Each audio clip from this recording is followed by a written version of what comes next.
김용희 사장님은 이제 가족분들이랑 주말에 맛집 가는 걸 좋아하시거든요. 그래서 맛집에 가면 자녀분들이랑 갔을 때 이 집이 왜 잘 되는지 분석을 해보라고 항상 시키신대요. 예, 그래서 가기 싫을 것 같아요. 네. 이 식당에 이제 그 식탁이 이제 테이블이 몇 테이블 정도가 되고 회전율이 한 어느 정도 돌고 있고 이 집의 비결은 무엇인지, 그래서 대략적으로 이제 매출이 한 어느 정도 나오겠다라고 예상을 한번 해보라고 하고 직원이 몇 명인지 한번 쭉 보시고 인건비가 어느 정도 들겠다. 임차료는 이 지역이면 한 이 정도가 나가겠구나. 그러면 영업이익이 이 정도 남겠다. 이런 거를 항상 습관적으로 이제 하시다 보니까 자녀분들도 이게 자연스럽게 습관이 되는 거죠.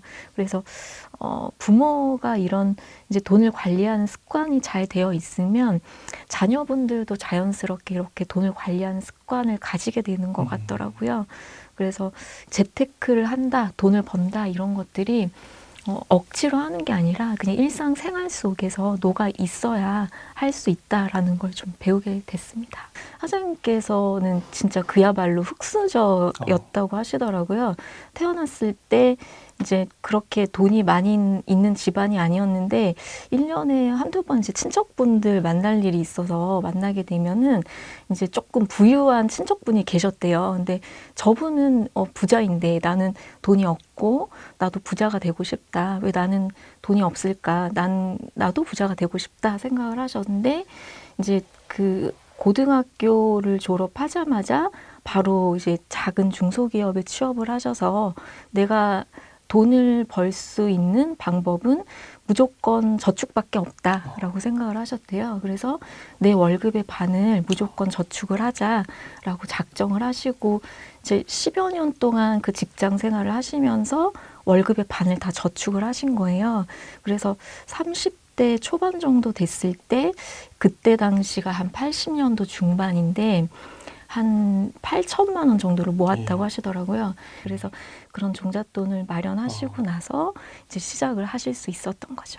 지금 시점에서 이렇게 저축을 50%씩 해가지고 이거를 재테크를 해서 부자가 될 수 있는 방법이 있을까요? 현실적으로 가능할까요? 사실 그게 쉽지는 않다고 생각합니다. 저도 월급쟁이고 제 급여의 50%를 저축을 하는 거는 쉽지는 않은데 내가 쓸 거를 다 쓰고 저축을 한다라고 생각을 하면 모을 수 있는 종잣돈이 되기 위한 시간이 너무 많이 걸리는 거잖아요. 근데 진짜 내가 부자가 되고 싶다라고 생각을 해서 돈을 모아야 되겠다라고 하면 종잣돈을 만드는 게 가장 중요하거든요. 그래서 그 시간을 줄이기 위해서는 최대한 저축할 수 있는 금액의 범위를 늘려야 된다고 생각을 합니다. 네. 부동산 사실 때 한 반 정도는 대출을 해서 사시기도 했고 근데 또 이제 그럼에도 불구하고 또 빚은 빚이니까 요거를 어떻게 구분을 하면 좋을까요? 네. 이게 이제 저희가 레버리지를 쓴다고 하는데 우리가 빚을 내서 건물을 사는 이유는 저희가 이 자산 가치, 그러니까 기대 수익률이 내가 내는 대출 이자보다 더 높다라고 판단을 할 때 이제 레버리지를 쓰는 거죠. 근데 이게 사실 빚은 빚이기 때문에 이거를 내가 이 레버리지를 썼다 그래서 이자를 감당할 수 있느냐 없느냐를 고민해보지 않고 실행을 하는 것은 맞지 않다고 생각을 하거든요.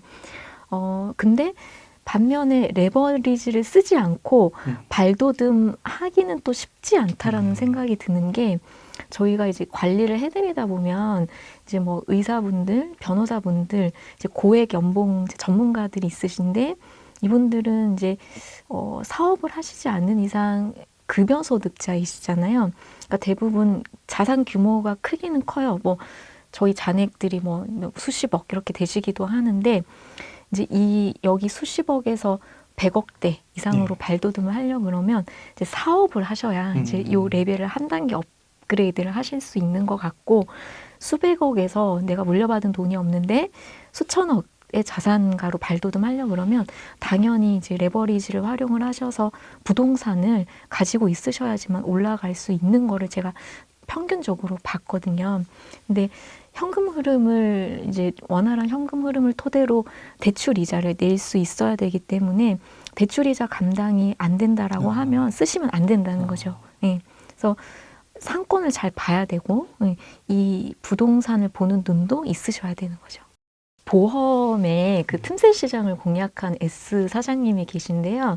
사장님은 이제 고민이 생기면 고민하는 시간을 정한다고 하시더라고요.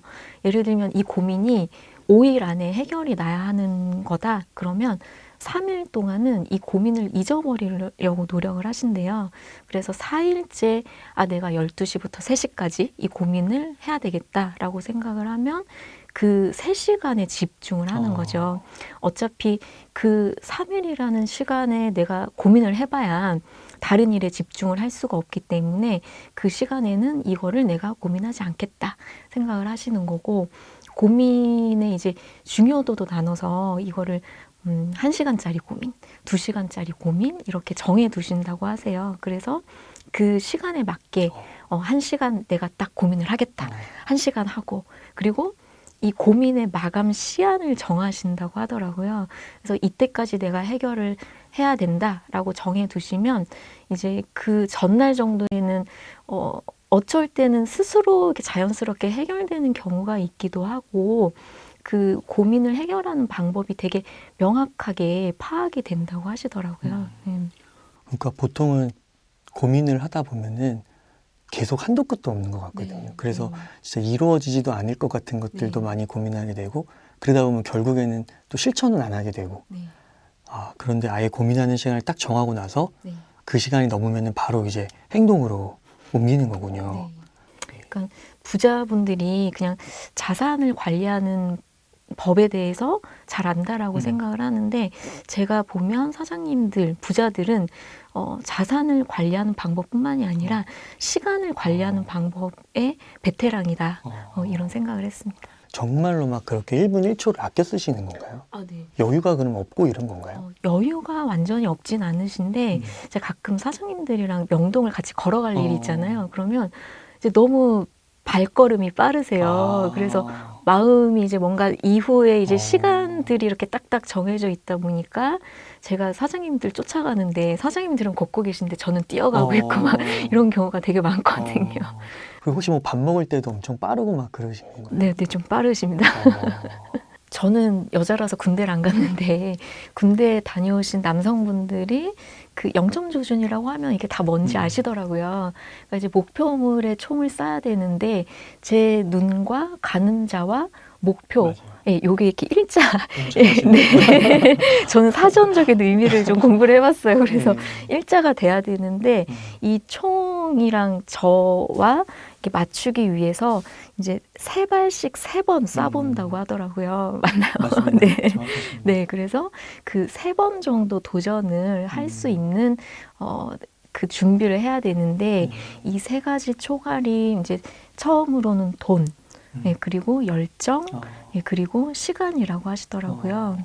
근데 사업에 한 번만에 성공을 할 확률이 낮은데 처음에 이제 자금을 모두 다 써버리게 되면 두 번째 도전을 할 수가 없기 때문이고, 열정도 다시 도전할 수 있는 열정도 이제 가지고 있어야 한다. 그리고 시간 관리를 잘 해야 된다. 이렇게 말씀을 해주셔서 이 귀에 정말 쏙쏙 들어왔습니다. 돈, 열정, 시간. 네네, 그렇습니다. 이거는 되게 중요한 것 같습니다. 이게 사업을 하기 전에 어떻게 보면은 생각보다 작게 시작하라는 그런 의미일 것 같기도 하거든요. 처음부터 한 번에 모든 거를 승부수를 딱 던져가지고 성공시키는 게 아니라 2번, 3번은 망할 수 있기 때문에 어떻게 보면은 조금 이렇게 생각을 줄이는 그것도 필요할 것 같고. 실패를 여러 번 하셨어요. 예. 그래서 원래 사업을 염두에 두고 이랜드에 입사를 하셔서 여러 가지 이제 배우려고 노력을 하셨는데, 다 배우고 나와서 사업을 이제 할 수 있다라고 생각을 하고 나오셨는데 계속 실패를 하신 거예요. 그래서 이제 그 경험을 토대로 본인께서 이렇게 생각을 하셨다고 하더라고요. 사업을 하시다가 이제 돈을 많이 벌면은 투자로 넘어가는 건가요? 네, 그러니까 투자를 좀 다 생각을 하시게 되는 것 같아요. 돈이 이제 현금이 풍부하다 보니까 주식 투자, 뭐 이제 여러 가지 투자를 생각을 해보시는데, 기본적으로 이제 부동산 투자하는 사장님들이 명동에서 사업을 하시다 보니까 명동 부동산을 투자를 해서 부를 이루신 경우도 많고요. 주식 같은 경우는 시도를 해보신 사장님들이 많아요. 지금도 이제 하시는 분들이 많은데, 주식을 예를 들어서 이제 사서 뭔가 계속 매매를 한다고 생각을 하시면 이렇게 본업에 충실하지 못하고 거기에 신경이 계속 쓰이게 보게 되잖아요. 마련이잖아요. 그래서 그거는 맞지 않다. 본업이 우선이고 주식 투자는 두 번째인데 맹 사장님 같은 경우는 주식을 운용을 하실 때 바이앤홀드 전략을 꼭 써야 한다. 이게 단타로 이거 사고 팔고 하는 게 아니라 내가 내 생활에서 아이템을 먼저 찾고 예를 들면 내가 이 치약을 쓰는데 이 치약은 내가 이런 점이 마음에 들었고 이거는 투자의 가치가 있다. 그리고 내가 핸드폰을 쓰는데 이 앱 아주 상당히 좋은데 이 앱은 독보적인 기술을 가지고 있다라고 생각을 하면 그 앱을 이제 가지고 있는 회사에 투자를 하고 계속 가지고 가시는 거죠. 그렇게 해서 주식을 가지고 손해 본 적은 별로 없고 계속 가지고 간다라고 생각을 하시면 편하고 그렇게 하지만 본업에 또 충실을 할 수 있고 그렇게 충고를 해주셨어요.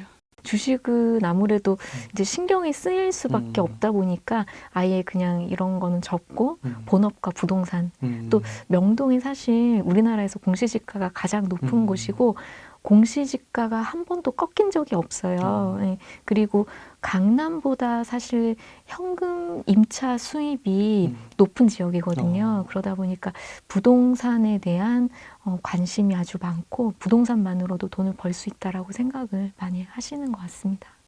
저희 이제 임대훈 사장님이라고 계신데 사장님께서 이제 처음에는 남대문에서 시작을 하셔서 옷도 팔고 이렇게 하시다가 무역업을 하시게 됐거든요.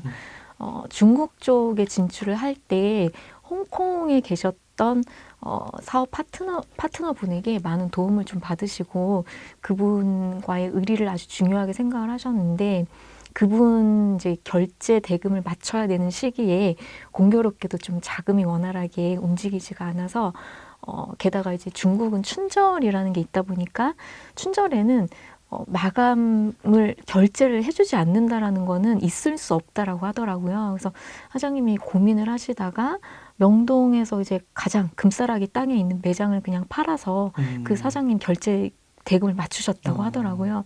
그러니까 신용이라는 거는 무조건 지켜야 하는 거. 내가 조금 상황이 어렵다. 내가 어떡하죠? 이렇게 고민을 해야 하는 것이 아니라 신용은 그냥 무조건 지켜야 하는 거라고 생각을 하고 신용을 잃으면 내 목숨을 잃는 거다. 이렇게 표현을 하셨습니다.